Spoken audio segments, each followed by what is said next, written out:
Looking for a high-income job? Ever thought of being the president of a private university?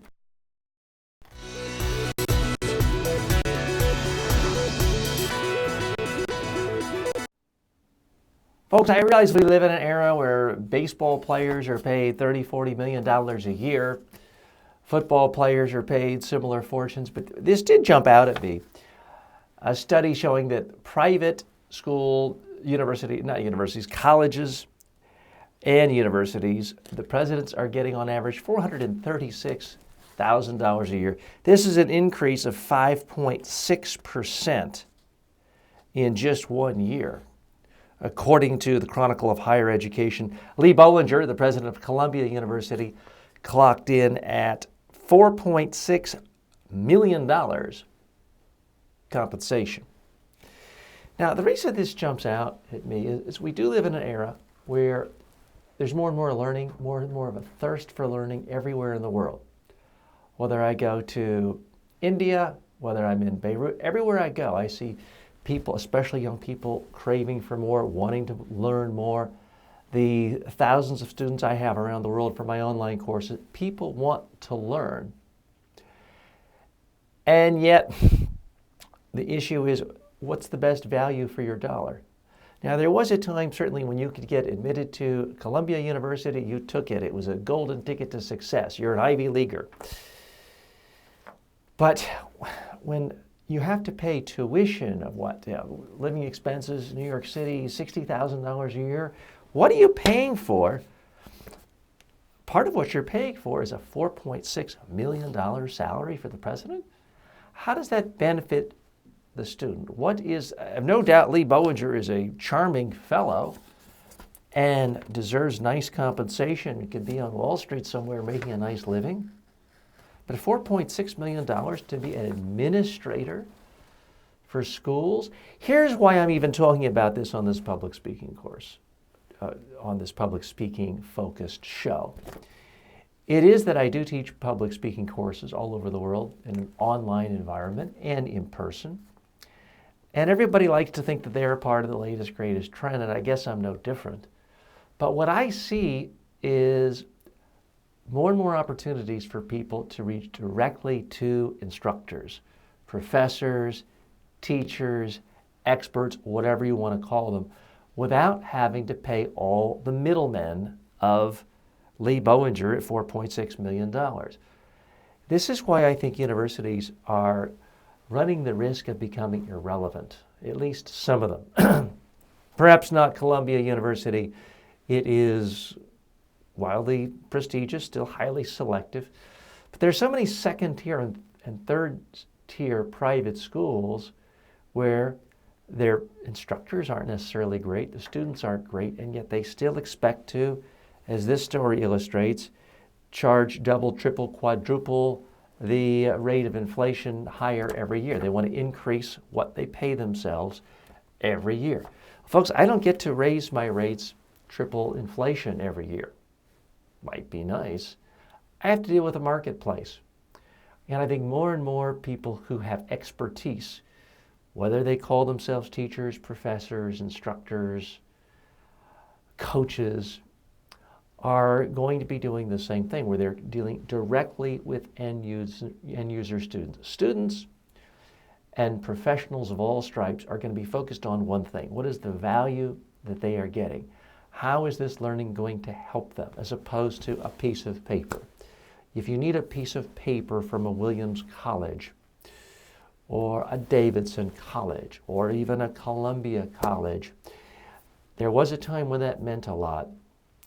I'm not sure the future is going to be that way, when it's going to be easier and easier to get access to the best teachers in the world without paying for all this bureaucracy and all this middleman. And again, apologies to Mr. Bollinger, but at some level, he is a bureaucrat, albeit an extraordinarily high-paid one. So those of you who are consumers of education, I urge you, be skeptical of every dollar you spend.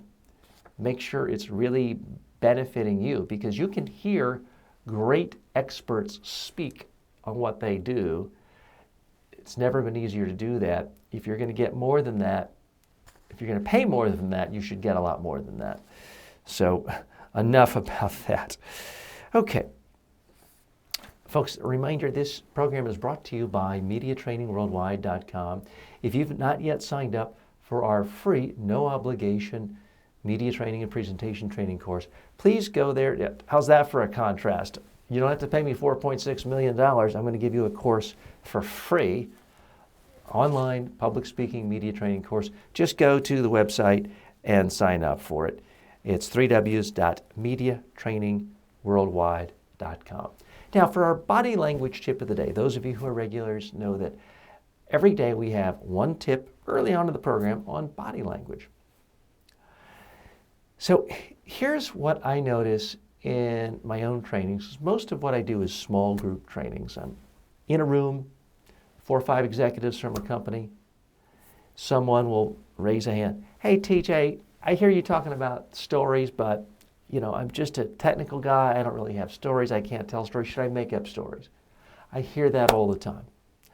And what I tell this person, Jim, you're overthinking this. We all tell stories all day long. You ever have a conversation about a tech problem with a fellow techie? Just recount that conversation. Now, here's the body language tip. When you are telling a story, it's virtually impossible not to have your hands move, your face become more animated. So you've heard me and a lot of other public speaking coaches tell you, tell stories. TED forces their speakers to tell stories. Part of the added value is it naturally forces you to use fuller body language. It's just harder to keep your hands frozen, your body stiff, telling a story. If you're trying to go through the data and go through points A, B, C, and D, well, then it's easy for your body language to be stiff and frozen and uninteresting. But when you're telling a story and you're actually seeing this person you were having a conversation with and you're talking about how you felt, your body will move. It will make you come across more interesting, more engaging, more memorable, and more like a real person. So that is today's body language tip. Now, behind the news segment, again, this show is not about politics and it's not about hard-breaking news, but I do want to give you a tip on how to get yourself into a news story. There are certain hooks where reporters feel obligated. They basically have to include you in the story. One of them, which brings to me the attention here, is President Obama recently gave a major primetime address, State of the Union on terrorism. So if you are running for president to try to replace him, the media is going to do a story on this. They're going to take a quote or two out of your statement. So if you're running for president and the job, something happens, some major significant statement is coming from the person in that job, you have an excellent, like a 95% chance of getting your comments into a story the next day. And in fact, that is what happened. I'm going to link to the story so you can see it for yourself. But basically, every Republican who was running for the job of president was able to get quotes in the story. I'm not going to dissect the quotes today. I just want you to see structurally, from a media training standpoint, you always got to be looking for opportunities to get your message out. Certainly, if you quit a campaign, you're going to get coverage. That's probably the last time you're not even thinking about it at that point. It doesn't help you. If you get arrested, you're going to get media coverage. That doesn't help you. What you're looking for opportunities when reporters basically have to include you in the story and it gets some positive message out. And that is the case when a major politician gives a speech, a State of the Union address, some other major speech, and you're running for that office or you're seen as the true opposition. You just write up your statement, especially if it's attacking. Chances are that will work its way into the story the next day. Okay, in other news, something jumped out at me recently. It was a major profile of Ryan Seacrest. Now, some of you think of Ryan Seacrest as just that guy who is sort of the almost anonymous, generic host for a TV show that's been canceled or about to be canceled, American Idol. Well, he's much more than that, folks. He's put together a huge, many hundreds of millions of dollars worth of an empire as a TV producer, hosting the New Year's Eve special. He's sort of taken over Dick Clark's position there. He has a daily radio show. He has news segments on E! He produces the Kardashian show. Had a very positive, favorable profile of him in the New York Times recently. I'm linking to that story. The reason I point that out is buried in the story, someone said, essentially, this guy's really successful considering he has really no discernible, talent. Well, out in Hollywood, you think of talent as acting talent, singing talent, and it's true. He's not an actor, a singer, a dancer. All he really does is talk. He introduces segments, he introduces acts, he asks questions from guests and judges on shows. It doesn't look hard necessarily, and yet he's got a huge, perhaps billion-dollar empire now, and he's personally worth hundreds of millions of dollars, and he's able to do it through speaking. And he's not a comedian, folks. You can say, well, David Letterman, Jay Seinfeld were just speaking. Yeah, but they were comedians. They could really make people laugh. People don't really laugh listening to Ryan Seacrest. What he does, I believe, is he is an effective speaker. And he also is good at doing what Dick Clark used to do, which is he put the spotlight on the guest, on the celebrity, on the other person. He didn't have to have all the spotlight on himself. And because of that, he's actually much richer, much more successful than 98% of the celebrities he interviews. So keep that in mind, folks. A lot of times people think, oh, well, speaking, that's only helpful if you want to be some cheesy motivational speaker and you're going around giving rah-rah generic speeches. That's not what a real business person does. Well, Ryan Seacrest is a real business person, folks. He is wildly successful, incredibly rich. This is the guy behind the Kardashian show machine.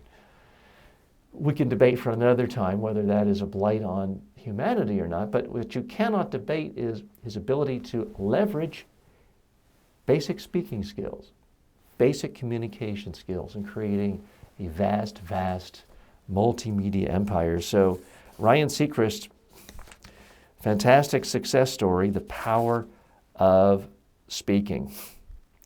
All right, in other segments today, I wanted to talk to you about the question of the day.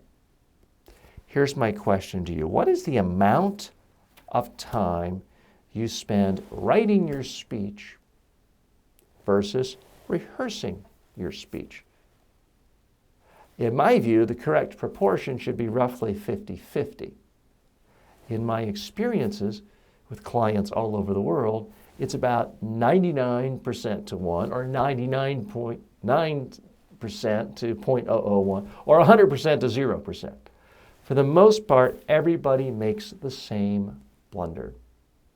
They make the same mistake in that they spend all of their time writing, rewriting, editing, reviewing words, very little time actually stating them out loud, saying them, presenting them, video recording it and watching it. So that is my question to you. I do want to know, what's the percentage of time you spend writing, and including in that preparing slides, versus actually rehearsing your speech? If you tell me you don't have time to rehearse, well, I agree with you, because you only have the time for what you make time for. What you're really saying is you don't make time for rehearsing. The question, of course, does that pay off? Does that really benefit your audience? Does it benefit you? That's my challenge. But I'd like to hear from you. Please post your comments in the discussion section right here, whether you're watching this on YouTube, Facebook, or my blog, or you can just send your feedback to info@mediatrainingworldwide.com or on Twitter @TJWalker. I'd like to hear from you as always. Now, this got my attention, our social media insights for the day. I've seen this on a number of people's blogs, Facebook posts in the last day or two. And it is a story that purports to show that meaningless quotes and speeches are resonating and are more popular with people the dumber the person is. Now, folks, I don't really know how you quantify that, and I don't even know if this is a scam story. So I want to be careful that I'm not spreading something that's disinformation. I'm not vouching for that. But I do think whoever's putting this out there is onto something. When you're putting a quote up on a slide or delivering a quote in a presentation, you need to ask yourself several things. Number one, does this truly crystallize an important idea for my audience that is stating it better than how I could say it myself, saying it in a more interesting way than how I can say it myself?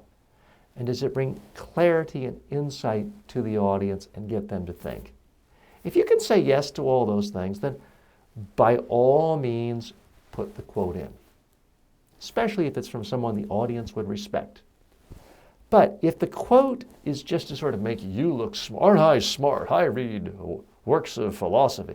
If it's just to make you smart or to be all schmaltzy and make people go, oh, isn't that cute? Then I would err on the side of leaving out the quote. Quotes should be there for your audience to genuinely help them. And I don't care how good the quote is. If you have more than less than a handful in any one speech, it's overkill. At some level, it makes you seem insecure. You're the one asked to speak, not the person whose name is on the quote. So a speech should be primarily about the added value you bring to it, your insights. So have some quotes, but be sparing with them. Make sure they truly deliver insight and they're not just clutter and just, extra frosting on the cake.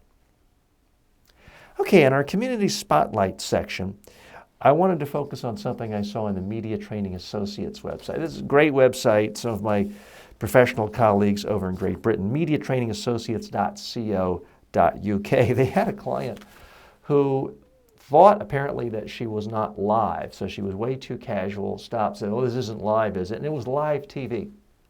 A couple of rules that I always give my clients. Assume anytime you're around a camera or a microphone, it is live, you can't go wrong. That's number one. Number two, live is always, always, always, always easier to do well in than an edited interview.